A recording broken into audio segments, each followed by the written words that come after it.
So Leon, some people have been talking that we might be at the very beginning of a new bull market.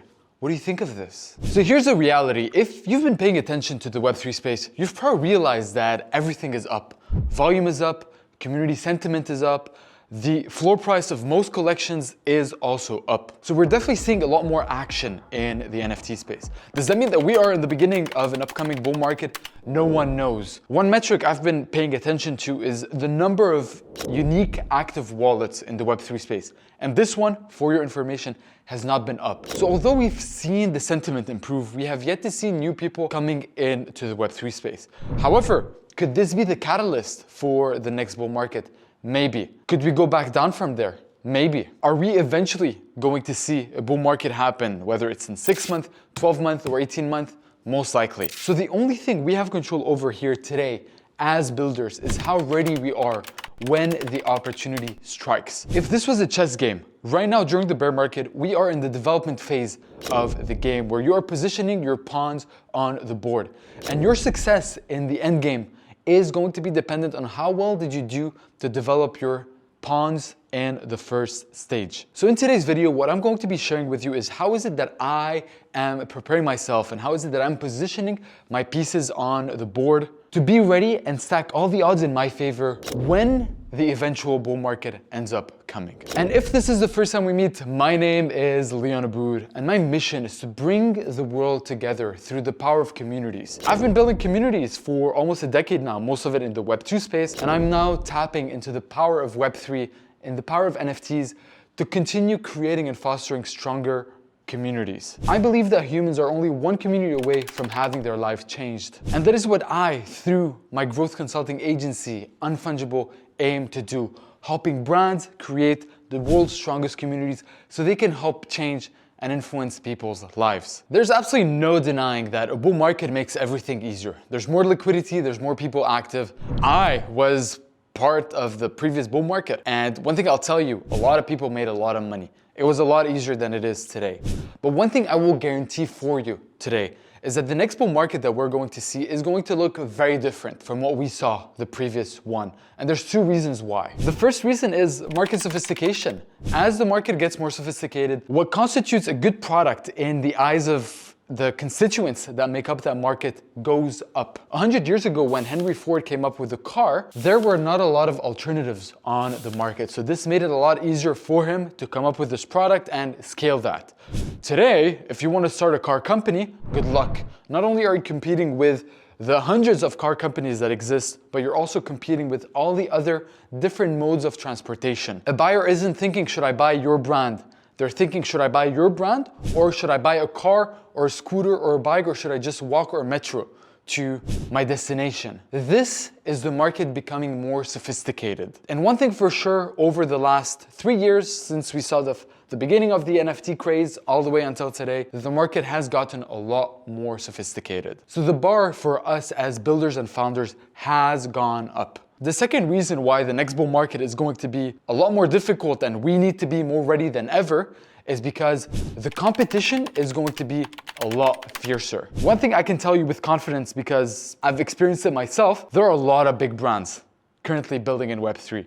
They might be in stealth mode, but trust me, a lot of brands that are incredibly well funded. Multi-million dollars in funding. Some of them are billion-dollar companies that are currently building Web3 products, Web3 services, and are just waiting for the right time to strike. So as Web3 matures, so does the competition you're going to be faced with. So that is where I want to tell you today, what are the two things that you can do and what I have been doing to prepare myself and make sure that all the odds are stacked in my favor so I can succeed in the coming bull market. And this is where I want to introduce to you the beating heart and the breathing lungs of Web3. And this is where I'm going to write it for you because this is important. The two things we builders need to worry the most about and need to be building right now in the bear market are, number one, trust, and number two is awareness. How do you like that? Awareness. Trust right here is the beating heart of your project, and awareness are the breathing lungs. Without those two, it is going to be incredibly difficult for you to succeed in this space. So I'm going to be explaining to you why these two, what does it mean for you, and how have I been working on those as well. So let's talk about trust, the beating heart of Web3. Obviously, I don't need to tell you that a lot of people have been burnt during the bull market, and they still are today. Back in the days, the trust level for people was incredibly low. Whoever came up with an idea had the benefit of the doubt. Here's my money, I trust you. Today, the pendulum has swung the other way, and it has become a lot harder to gain the trust from the community. It has become very hard for people to give you benefit of the doubt. So whatever you're building, whether it's an NFT project, a marketplace, a SaaS product, you need to gain people's trust first before you can ask them to do anything. So for us as builders, how do we build trust? And one way to do that is through credibility. Credibility creates authority. And authority literally is one of the 7 principles of influence from Robert Cialdini's book, which talks about what makes people do things. And one of these principles is authority. They did an experiment where they asked a test subject to send electric shocks to someone behind the wall, and they wanted to see how far they could push people to do it. When in the presence of an authority figure, it was a doctor in the experiment, most people sent the maximum shock amount. It's called the Milgrad experiment if you're curious to read into that. But what this tells us is when in the presence of authority, people's brains just shut off and they just listen to what that authority figure tells you. So this is where us as Web3 builders need to develop expertise and credibility in our industry. The first step in doing that is through positioning. It's a lot easier to become an expert at something when you're positioned in that one specific category versus when you're trying to go for the whole market. For example, if you're trying to build a marketplace, good luck. You're competing with OpenSea, with Blur, with Magic Eden. But what if you were creating a marketplace for tokenized art pieces from the 18th century?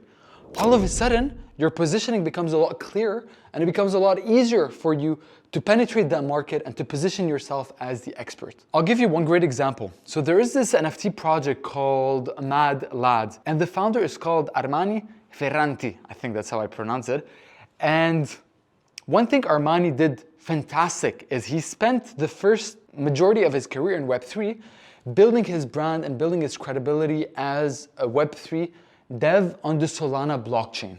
He built products, he became involved within the Solana development ecosystem, built products and services, received millions of dollars of funding, slowly started building a community of other devs around him, and then launched his project, Mad Lads, sold out in 2 months with $0 marketing budget. People didn't ask themselves, do I trust this guy? Of course, he's already proved himself. So that's the first step, positioning. The next step is accomplishing things in your niche. You need to show the different medals that you've accumulated through the years. So for example, in my case, I think it's pretty obvious that my positioning is Web3 marketing and community building. And one thing I show my accomplishment is by creating case studies around the different brands that we've helped. Just recently, I made a case study with this NFT project called Shimpers, how we helped them create a super fan community and how we helped generate 100,000 impressions with $0 marketing spent. I delivered the product, I positioned myself as an expert, I delivered on my expertise, I generated results and I showcased those. And this is what you need to do as a Web3 builder. Like in a nutshell, you need to make it impossible for people to doubt your expertise and your credibility. Now here's an interesting one. The reversal of this law is actually to partner with someone who already has the credibility and who already has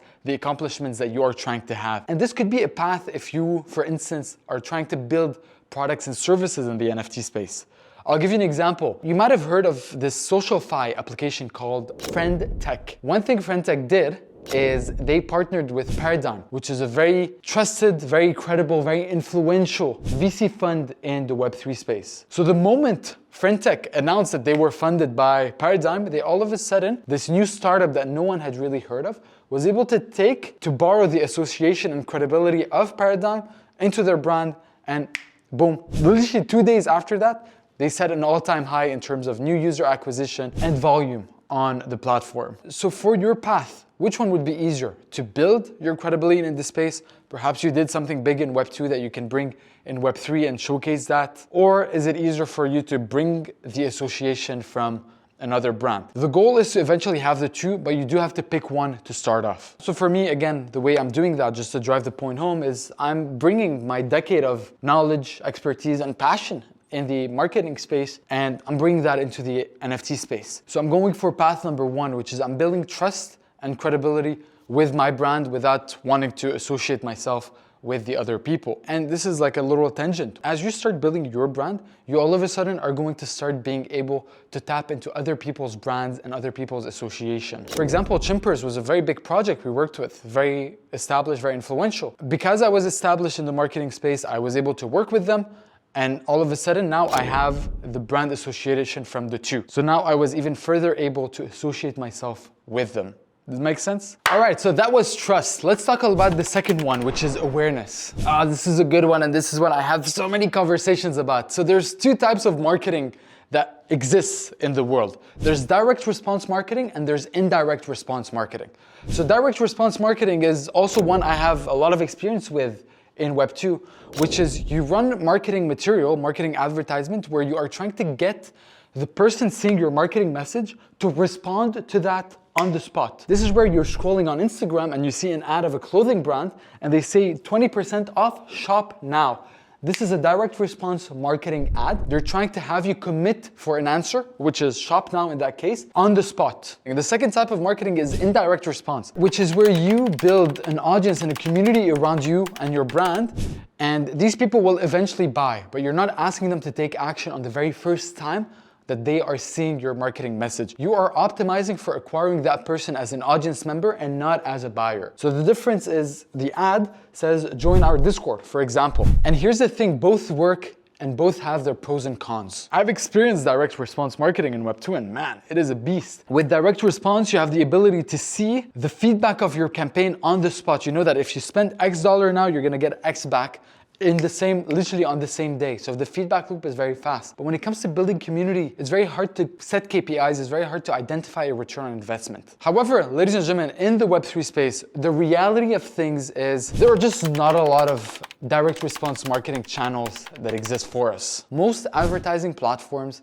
either do not support Web3 products, do not support cryptocurrency, or they make it very difficult for us to advertise on there. So when you couple this limited ad space with the idea that we spoke about first, which is that trust is very important, all of a sudden you realize how indirect marketing is the way to go. When someone in Web2 is shopping for a t-shirt and they see an ad on Instagram, they don't need to trust that brand so much to give them benefit of the doubt.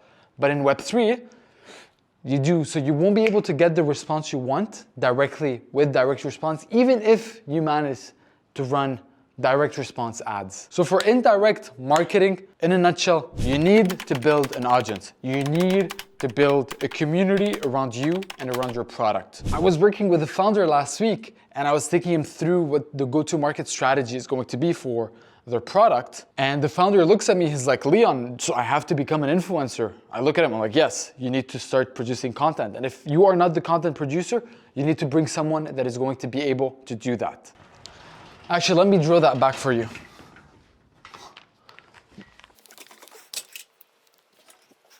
So if you were to draw this on a funnel structure, this is what it would look like. The very top, this is where you have the founder, account. In the middle, this is where you have the project, account. And at the very bottom, this is where most of the time in Web3, this is where we have the Discord of our project. And when people are on your Discord, they are the closest that they could be to making a purchasing decision. But this is what the new funnel, right now, the 2023-2024 funnel of Web3 marketing looks like. Founder account or / team accounts, project account, then Discord. And as a founder, you need to find ways to create community around your brand. So your first goal right now is going to be to identify where are your prospects hanging out. Depending on your brand, if you're a security company, if you have a SaaS product, if you're an NFT project, where are your target buyers hanging out?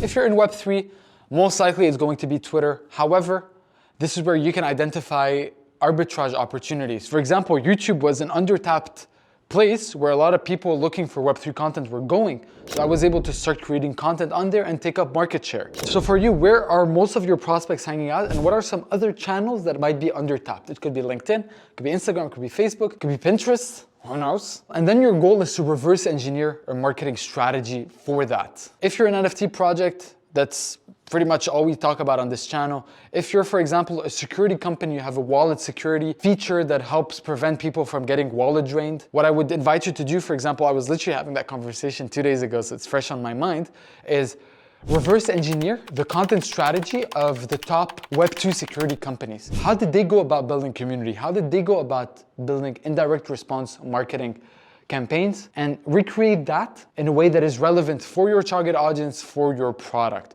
If you see that they're doing case studies, amazing. If you see that they're doing YouTube videos about the biggest hacks that ever happened, so all of a sudden it's educational and entertaining, and then all of a sudden you get to position your brand in the middle of that, then follow that. So your goal is to build awareness and to build community around your brand right now, today. And trust me, there is no better time to do it than right now during the bear market. The best time to build and to iterate on your campaigns is right now. The last thing you want to do is to start building your community when the market is hot. When all of a sudden all these brands have already launched their products, the competition is higher than it's ever been, and all of a sudden you find yourself, the river is rising, but you're still building your boat, and you've all of a sudden missed out on potentially rising up with the current. So now's the time, ladies and gentlemen, go out there and start building your community. And the last thing I will say, because I get this a lot, Leon, what if I'm just not a content creator? I don't want to create content, I just want to build products and services. Amazing, and that's totally fine.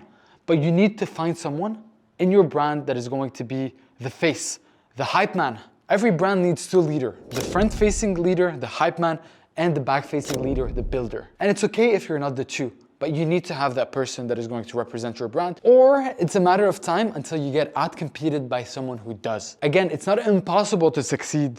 You could succeed doing direct response marketing, but the return on investment you're gonna get there is gonna be a lot lower than the other marketing channels, and it's a matter of time until you get out-competed at your own game. Obviously, if I wanna share the way I'm doing it is right here, right this, producing content, building my community, creating value, creating goodwill in the market, helping founders, helping people's lives, and just building my company that way. Man, it would be so much harder for me to grow and scale on Fungible if I wasn't doing content. It would be impossible, man, to grow and scale on Fungible. It would be mission impossible. I wouldn't know how to do it. So in a nutshell, these are the two things that you need. The heart of Web3 is trust, and the breathing lungs are awareness. Build those two right now during the bear market and see yourself get lucky when the bull market comes. I wish you luck, ladies and gentlemen, and I will be seeing you in the very next video. Ciao, ciao.